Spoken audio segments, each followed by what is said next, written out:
Today, Wahoo have just released the new Element Roam bike computer. I say new, it's more of an update. Very similar to the update that we saw with the new Bolt bike computer a few months ago. And before we get going on having a look at the new Roam, I've got some good news and some bad news. The bad news is I've got a bit of a cold. I sound a bit husky. I probably look pretty ropey as well. But the good news is that we're giving one of these new Roams away and it's super easy to enter. All you've got to do is like the video, subscribe to the channel, but most importantly, comment below. And essentially, we're just going to be picking our favorite comment in a month's time. And there's no rules to this. You can comment whatever you want. It can be relating to the computer, to cycling, how you're feeling at the time. Maybe you're feeling better than me, but we'll be choosing our favorite comment. Definitely bonus points for funny comments down there. So good luck to all of you, because this is going out to a lucky winner in a month's time. Anyway, that's enough about that. We're all here to see what's changed in the new Roam, so let's open up with a quick unboxing. Super classic Wahoo packaging. Obviously got the unit, we'll have a look at that in a second. Got the same aero out front mount that we saw on the old Roam. Really nice to know because it's cross compatible. You can use your old ones, blah, blah, blah. A bar stem mount like they always come with.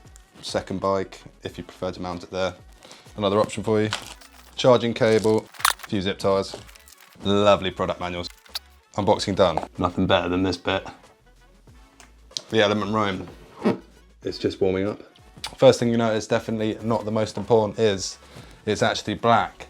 This is an old Roam and you can see it's really dark grey. It being black just ties in so much better with bike components and it just looks like it fits rather than having a slightly grey component on your bike. Very small thing, but a bonus and I like it. It's now got a 64 colour screen. It doesn't sound like very much, but the old one only had, I think it was 8 colours. So this is now the same as the new Bolt with 64 colours. Like I say, 64 colours doesn't sound like a massive amount in modern day technology, but for a bike computer, it's pretty good and it's all you ever need. And it's really handy to have these extra colours, especially in mapping. So you're looking down at a map and you can see different coloured roads for how big they are. So A roads are now bigger and more yellow. You can see water, as well as it being good for training, so you can just glance down and look at the colour of whatever your training metric is, whether that's your heart rate or your watts, like whatever it is, it's easier to just visually represent it by colour. But I'd say more importantly is the fact this was the same with the Bolt as well, is that they've just updated the typeface and the way it looks. So even though it apparently has the same resolution screen, even though it's got better colours in it, it just looks so much sharper, and you can just see that here. Like, I think it's just a better typeface, or maybe they've just updated the software in it, but it just looks so much cleaner and nicer and less pixelated when you boot it up. And it's most clear when you're looking at maps, for example, when you're zoomed out a bit and things are starting to get a little bit pixelated and you can't work out the roads. You can just see the difference there, how much clearer the new one is than the old one. It's basically just less pixelated and you just get more clean data.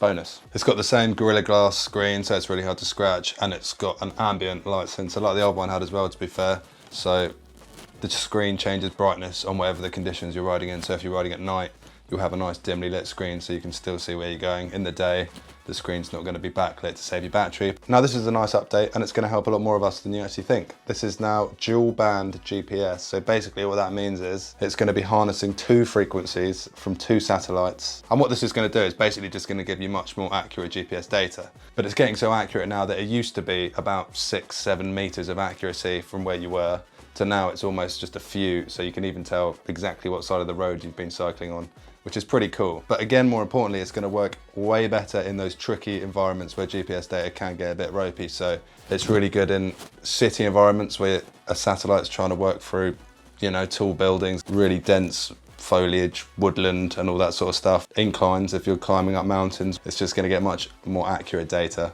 You're also just going to get a quicker GPS connection when you boot it up as well, so that's another bonus. The new updated Roam now comes with 32 gigabyte of storage as opposed to 16 in the old one. Now, it doesn't sound like very much when you're talking about new modern technology, when you've got terabytes and stuff like this, but that is a huge amount. I'm pretty sure that's enough to have global detailed maps on there and loads of routes stored on there as well. So you should never have a problem with storage with however long your routes are on there or wherever you need to go. And it's just funny to think that the first Element only came with 4 gigs worth of storage on there, and that managed to get us all by back then. So having 32 now is, well, it's pretty dreamy, isn't it? So there's loads of room on here for the longest of adventures. I mean, even cycling around the world, this is going to be a good choice because you wouldn't have to update your maps. So nice to know that's one thing less to do if you're cycling around the world. So the new Roam is almost identical to the old one in size, shape and weight. Like it'd be very hard to tell them apart from a first glance, but when you actually look at them, they are different. So like with the new bolts that we saw the update on that was similar to this, we've got new buttons. So same again, the buttons have gone from being innie buttons, which I like to call them, so they're like your finger recesses inside them, to being outies, so they poke out. So it's a different feel. Differently with the bolt, the buttons actually still click very similarly. They do sound a tiny bit different, but essentially they do feel quite similar, even though it's out rather than in. The bonus though is the fact that these innie ones, especially if you're using it for gravel and mucky days out in the rain, and in winter they used to fill up with muck and crap basically in there. And now the new outies, which is probably the main reason they've done it, just don't get so dirty, they don't collect dirt, the dirt runs off out of there instead. So a very small bonus, but a bonus nonetheless. But having said that, the side buttons, so the ones that you've got on the side obviously, makes sense, but they do feel a bit different, and they are slightly easier to click than the old ones, so they're just slightly bigger. They are just easier to click, just noticeably just a little bit easier.